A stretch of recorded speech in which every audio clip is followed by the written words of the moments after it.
LDF ഇപ്പോൾ ഒരു അസാധാരണ പ്രതിസന്ധിയിലെത്തി നിൽക്കുകയാണ്. ആ പ്രതിസന്ധിക്ക് കാരണം മുന്നണിയിലെ രണ്ടാമത്തെ കക്ഷിയായ CPI ആണ്. അതിലേക്ക് വരാം. അതിനു മുൻപ് ഈ നിയമസഭാ തെരഞ്ഞെടുപ്പിൽ LDFന് കനത്ത തോൽവിയാണ് സംഭവിച്ചത്. 140 സീറ്റുകളിൽ 35 സീറ്റുകൾ മാത്രമാണ് LDFന് നേടാൻ കഴിഞ്ഞത്. 99 സീറ്റുകളിൽ നിന്നുമാണ് അവർ ഈ 35 സീറ്റുകളിലേക്ക് വീണത്. അതിൽ തന്നെ 26 സീറ്റുകൾ CPMഉം 8 സീറ്റുകൾ CPIയും 1 സീറ്റ് RJDക്കുമാണ് ലഭിച്ചത്. അത്തരത്തിൽ വലിയ ഒരു തോൽവിയാണ് LDFന് നേരിട്ടത്. അതിനു പിന്നാലെ ആ മുന്നണിയിലെ എല്ലാ കക്ഷികളും വലിയ അതൃപ്തിയിലാണ്. NCPയിൽ വലിയ രീതിയിലുള്ള പൊട്ടിത്തെറികൾ ഉണ്ടാവുകയാണ്. പല നേതാക്കളുടെയും നേതൃത്വത്തിൽ യോഗങ്ങൾ ചേരുന്നു. ഒരുപക്ഷെ 2ഓ 3ഓ ആയിട്ടൊക്കെ NCP വിഘടിക്കാനുള്ളൊരു സാധ്യത നമുക്ക് തള്ളിക്കളയാൻ കഴിയില്ല. CPIയെ സംബന്ധിച്ച് നോക്കുമ്പോൾ CPIക്ക് 8 സീറ്റുകളാണ് ലഭിച്ചത്. കഴിഞ്ഞ തവണ 17 MLAമാരുണ്ടായിരുന്നു, 4 മന്ത്രിമാരുണ്ടായിരുന്നു. അവിടെ നിന്നുമാണ് പകുതിയിലും താഴേക്ക് അവരുടെ അംഗബലം ഇപ്പോൾ കുറഞ്ഞിരിക്കുന്നത്. ഒരു മന്ത്രി പാർട്ടിയുടെ ഒരു കോട്ടയായ മണ്ഡലത്തിൽ തോൽക്കുന്ന സാഹചര്യമുണ്ടായി. അത്തരത്തിലുള്ള വലിയ തിരിച്ചടിയാണ് CPIക്ക് നേരിട്ടിരിക്കുന്നത്. അതിൽ നിന്നും കരകയറാനുള്ള നീക്കങ്ങളാണ് CPI ഇപ്പോൾ നടത്തിക്കൊണ്ടിരിക്കുന്നത്. പാർട്ടിയുടെ യോഗങ്ങളൊക്കെ തന്നെ ഇപ്പോൾ ചേർന്നുകൊണ്ടിരിക്കുകയാണ്. അതിലൊക്കെ രൂക്ഷമായ വിമർശനമാണ് നേതൃത്വത്തിനെതിരെ അംഗങ്ങളും സഖാക്കളും എല്ലാം തന്നെ ഉയർത്തുന്നത്.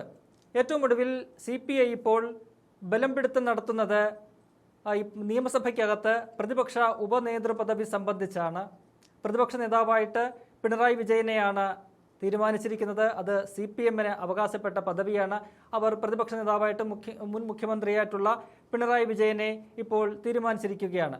എന്നാൽ ഉപനേതൃ പദവി സ്ഥാനം തങ്ങൾക്ക് വേണം എന്നതാണ് CPIയുടെ നിലപാട്. അതിന് CPM വഴങ്ങുന്നില്ല. അതാണ് CPI ഇപ്പോൾ ചൊടിപ്പിച്ചിരിക്കുന്നത്.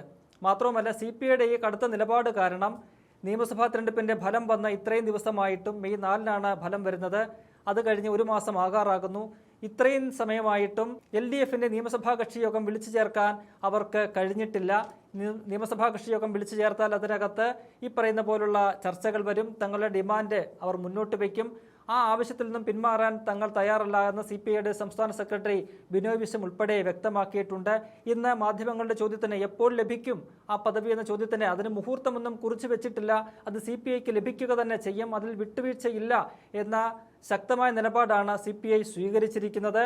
അതുകൊണ്ട് CPM വലിയ രീതിയിലെ പ്രതിസന്ധിയിലായിരിക്കുന്ന കാരണം ഉപനേതൃപദവി CPIക്ക് വിട്ടുകൊടുക്കാൻ അവർക്ക് താല്പര്യമില്ല. മുൻപ് 2011 അവർ പ്രതിപക്ഷത്ത് ഇരിക്കെ അന്ന് പ്രതിപക്ഷ നേതാവ് VS അച്യുതാനന്ദനായിരുന്നു.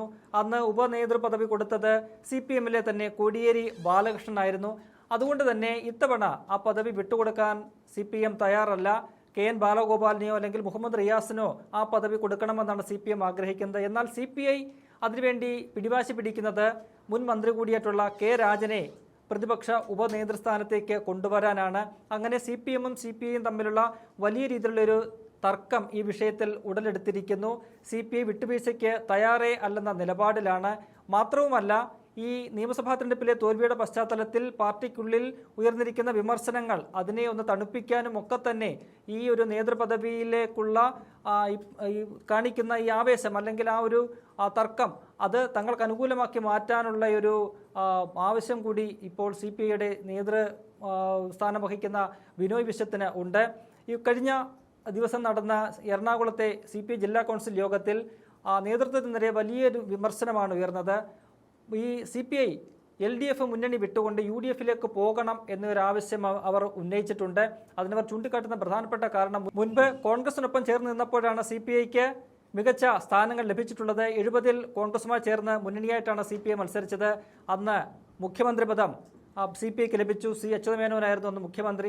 അപ്പോൾ അത്തരത്തിലുള്ള കാര്യങ്ങളൊക്കെ ഉയർത്തിക്കാട്ടിക്കൊണ്ടാണ് LDF വിടണം, UDFിലേക്ക് പോകേണ്ട സമയമായിരിക്കുന്നത്, എന്നാൽ മാത്രമേ CPIക്ക് നിലനിൽപ്പുള്ളൂ എന്നാണ് CPIയുടെ എറണാകുളം ജില്ലാ കൗൺസിൽ യോഗത്തിൽ ഉയർന്ന വിമർശനം. മാത്രവുമല്ല, സംസ്ഥാന സെക്രട്ടറിയായിട്ടുള്ള ബിനോയ് വിശ്വത്തിനെതിരെ അതിരൂക്ഷമായ വിമർശനങ്ങളാണ് ഉയർന്നത്. അദ്ദേഹം നല്ലൊരു നേതാവാണ്, സംസ്ഥാന സെക്രട്ടറിയാക്കി ഇരുത്താം അല്ലെങ്കിൽ മന്ത്രിയാക്കാം, അദ്ദേഹം ശാന്ത സ്വഭാവമുള്ളയാളാണ്. പക്ഷേ അദ്ദേഹം വേണ്ട കാര്യങ്ങൾ മുഖത്ത് നോക്കി പറയാൻ ആർജവമില്ലാത്തയാളാണ്. മുൻപുണ്ടായിരുന്ന വെളിയം ഭാർഗവനെ പോലെ CK ചന്ദ്രപ്പനെ പോലെയുള്ള നേതാക്കൾ CPMനോട് നേർക്കുനേർ നിന്ന് ശക്തമായിട്ട് തങ്ങളുടെ ആവശ്യങ്ങൾ ഉന്നയിക്കുകയും പറയാനുള്ള കാര്യങ്ങൾ മുഖത്ത് നോക്കി പറയുകയും ചെയ്തിട്ടുണ്ട്. എന്നാൽ ആ നിലയിലേക്ക് എത്താൻ ഈ പറയുന്ന ബിനോയ് വിശ്വത്തിന് കഴിയുന്നില്ല. അദ്ദേഹം പിണറായി വിജയന് വിധേയനായിട്ട് നിൽക്കുന്ന ഒരു കാഴ്ചയാണ് കാണാൻ കഴിയുന്നത്. അത്തരത്തിലുള്ള രൂക്ഷമായ വിമർശനങ്ങളാണ് പല യോഗങ്ങളിലും CPIയുടെ സഖാക്കൾ സംസ്ഥാന സെക്രട്ടറിക്കെതിരെ ഉയർത്തുന്നത്. അതുകൊണ്ട് തന്നെ അത്തരത്തിലൊരു വിമർശനം നിലനിൽക്കുന്നത് കൊണ്ട് തന്നെ ഇപ്പോൾ മുന്നോട്ട് വെച്ചിരിക്കുന്ന ഈ ഉപനേതൃപദവി എന്നതിൽ വിട്ടുവീഴ്ച ചെയ്യാൻ വ്യക്തിപരമായിട്ട് ബിനോയ് വിശ്വത്തിന് പോലും കഴിയില്ല. അത്തരത്തിൽ ആ പദവി കൂടി നേടിയെടുക്കാൻ കഴിയാതെ വന്നാൽ പാർട്ടിക്കുള്ളിൽ ഉയരുന്ന വിമർശനങ്ങൾ ഇത്തരത്തിൽ പാർട്ടിയുടെ അവകാശങ്ങൾ നേടിയെടുക്കുന്നതിൽ താൻ പരാജയമാണ് എന്നുള്ള സഖാക്കളുടെ വിമർശനങ്ങൾ ശരിവെക്കുന്ന നിലയിലേക്ക് കാര്യങ്ങൾ പോകും. അതുകൊണ്ടാണ് ബിനോയ് വിശ്വം മാധ്യമങ്ങളിൽ പ്രതികരിക്കുമ്പോഴൊക്കെ തന്നെ ഈ വിഷയത്തിൽ തങ്ങൾ പിന്നോട്ടില്ല എന്ന ശക്തമായ കർക്കശമായ നിലപാടിൽ തന്നെ നിൽക്കുന്നത്. എന്നാൽ CPM അതിന് വഴങ്ങാൻ ഇതുവരെ തയ്യാറായിട്ടില്ല. അങ്ങനെ വന്നു കഴിഞ്ഞാൽ എന്താകും CPIയുടെ നിലപാട് എന്നത് വളരെ നിർണായകമാണ്.